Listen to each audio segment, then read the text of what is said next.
یہی ماننا ہے یہ مان لے، وہ ہیں عبدہ ورسولہ۔ الحمدللہ والصلاۃ والسلام علی رسول اللہ۔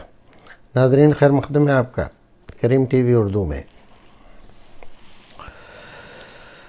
شمشاد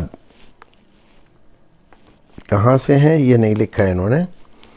سوال کرتے ہیں، عورت غیر محرم کے سامنے کون سے حصے کھول سکتی ہے؟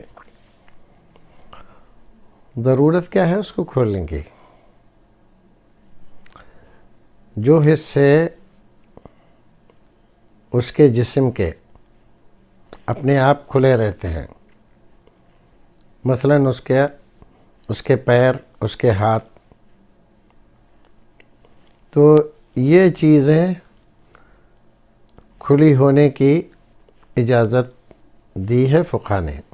باقی عورت سراپا پردہ ہے اور اس کو پردے میں ہی رہنا چاہیے، بلا ضرورت اس کو اپنے جسم کا کوئی حصہ نہیں کھولنا چاہیے۔ اگر علاج وغیرہ کے لیے کہیں کوئی لیڈی ڈاکٹر نہیں ملتی ہے اور کوئی ویسا ڈاکٹر ہے تو اس کے وہ بھی صرف اتنا جس کے کھولے بغیر چارہ نہیں ہے، جانچ نہیں ہو سکتی، علاج نہیں ہو سکتا، باقی جسم کا کوئی حصہ کھولنا جائز نہیں ہے۔ اصل مسئلہ یہی ہے۔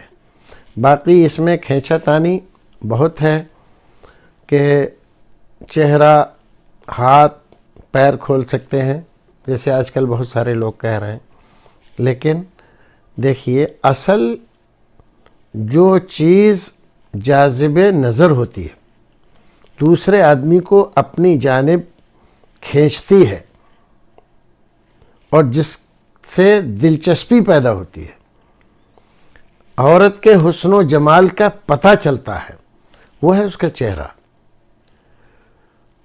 تو اس کو کھولنے کی اجازت کیسے ہو سکتی ہے؟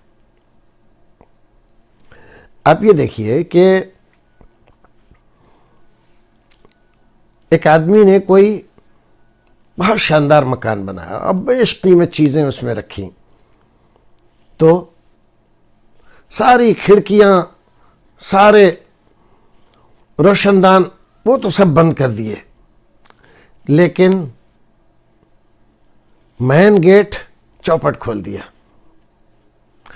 تو اس گھر میں رکھی ہوئی وہ بیش قیمت چیزیں محفوظ رہ سکیں گی؟ ایسے ہی مسئلہ ہے چہرے کے بے پردگی کا۔ جب چہرہ ہی آپ نے کھول دیا تو پھر اور کیا رہ گیا؟ یہی فتنے کا سارا سامان پیدا کرتا ہے۔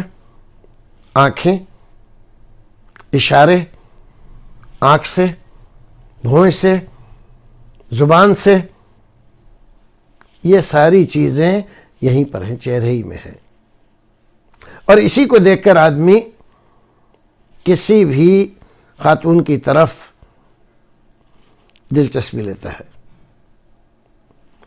تو اس کی اجازت نہیں ہے۔